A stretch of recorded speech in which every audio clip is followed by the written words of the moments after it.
ఓం నమో భగవతే వాసుదేవాయ. ఓం నమ శివాయ.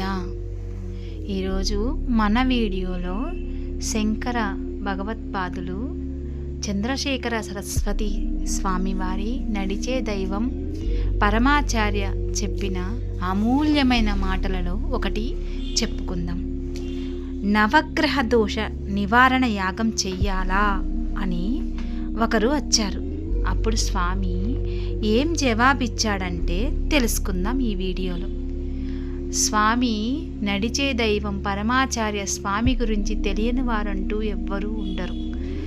శంకర మఠం కంచికి వెళ్ళినప్పుడు తప్పకుండా వెళ్ళి స్వామివారి సన్నిధిలో కాసేపు కూర్చొని ప్రశాంతంగా ఉండి మనము సకల కష్టాలు స్వామివారికి ఎలా విన్నవించుకుంటామో చెబితే ఖచ్చితంగా మనము నిజమైన భక్తితో స్వామిని ప్రార్థిస్తే ఇక ముందు ఎటువంటి తప్పులు దొర్లవు స్వామి అని అడిగితే ఖచ్చితంగా మన కోసం ఆ కోరిక నెరవేరుస్తాడు. దైవ సంపద అనేది దైవ మార్గంలో సనాతన ధర్మం గురించి ఎన్నో చెప్పాడు. అందులో అమూల్యమైన మాట స్వామివారి ఈరోజు చెప్పుకుందాం. అలాగే నా వీడియోని సబ్స్క్రైబ్ చేస్తున్న అందరికీ ధన్యవాదములు. ఎవరైనా సబ్స్క్రైబ్ చేసుకోకపోతే సబ్స్క్రైబ్ చేసుకోండి. పక్కనే ఉండే బెల్ ఐకాన్ని క్లిక్ చేయండి. నా ప్రతి వీడియో మీ దాకా చేరుతుంది. ఒక ధనికుడి ఇంట్లో ఎప్పుడూ ఏదో ఒక సమస్య వస్తూనే ఉండేది. అతను ఒక జ్యోతిష్కుని సంప్రదిస్తే నవగ్రహ దోషాలున్నాయని వాటి నివారణ యాగం చెయ్యాలని సూచించాడు. యాగం చేసే ముందు పరమాచార్య వారిని దర్శించి అనుమతి పొందాలని వచ్చాడు. స్వామికి నమస్కరించి యాగం విషయం వివరించి అనుమతి కోసం ప్రార్థించాడు. స్వామి యాగం చేసినందువల్ల వచ్చే నష్టం మాత్రం ఉండదు అంటూ అక్కడి నుంచి వెంటనే వెళ్ళిపోయారు. ధనికునికి ఏమి చెయ్యాలో ఏమి చెయ్యకూడదో అర్థం కాక స్వామివారి శిష్యుల వద్దకు పోయి తనకు స్వామి యాగం గురించి సూటిగా చెప్పలేదని బాధపడ్డాడు.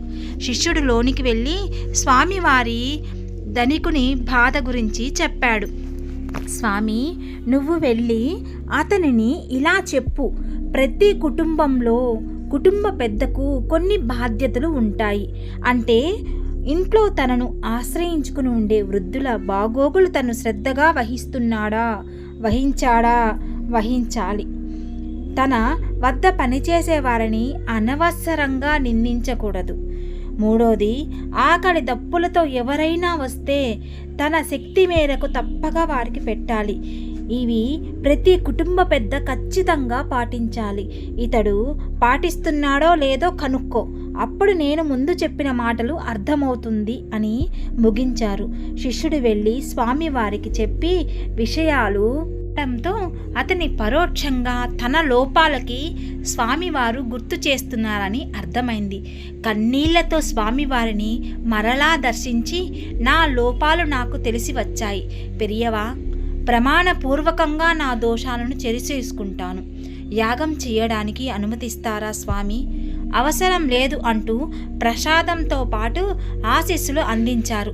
అనేక సందర్భాలలో స్వామివారు తనను ఆశ్రయించిన వారికి అంతఃకరణాన్ని గమనించి లోపాలు సరిచేయడానికి సూచనలు చేస్తారు. అంతఃకరణ శుద్ధంగా ఉన్న సందర్భాలలో వారు ఏ వ్రతాలు యాగాలు సూచించరు. పాల్ బ్రుటన్ అడిగిన ప్రశ్న, వారిచ్చిన సమాధానం దీనిని సూచిస్తుంది. ప్రశ్న: ఒకడు దేవాలయాలకు వెళ్ళాడు, యజ్ఞయాగాదులు చెయ్యడు. అతను మనసా వాచా కర్మన మంచిని మాత్రమే చేస్తాడు. అతనిని ముక్తి పొందుతాడా? స్వామివారు కొద్దిసేపు ధ్యానించి తప్పక పొందుతాడు అని అన్నారు. విన్నారుగా, ఎంత అమూల్యమైన మాట చెప్పారు స్వామివారు. ప్రతిదీ కూడా స్వామిని ఆశ్రయించిన వాళ్ళకి లోపలుండే దోషాలను తొలగించి గుర్తు చేసి ఆ దోషాలను తొలగింపజేసి కష్టాల నుంచి నివృత్తి చేస్తాడు. శంకర భగవత్పాదుల్లాగా పరమాచార్య స్వామి ఎప్పుడు వెళ్ళినా శంకర మఠానికి వెళ్ళి స్వామివారి దర్శనం దగ్గర ఒక 5 నిమిషాలు కూర్చోండి. ఈ వీడియో మీకు నచ్చినట్లయితే తప్పకుండా సబ్స్క్రైబ్ చేయండి, షేర్ చేయండి, కామెంట్ పెట్టి లైక్ ఇవ్వండి. నా ప్రతి వీడియో మీ దాకా చేరుతుంది. సర్వే జన సుఖినో భవంతు.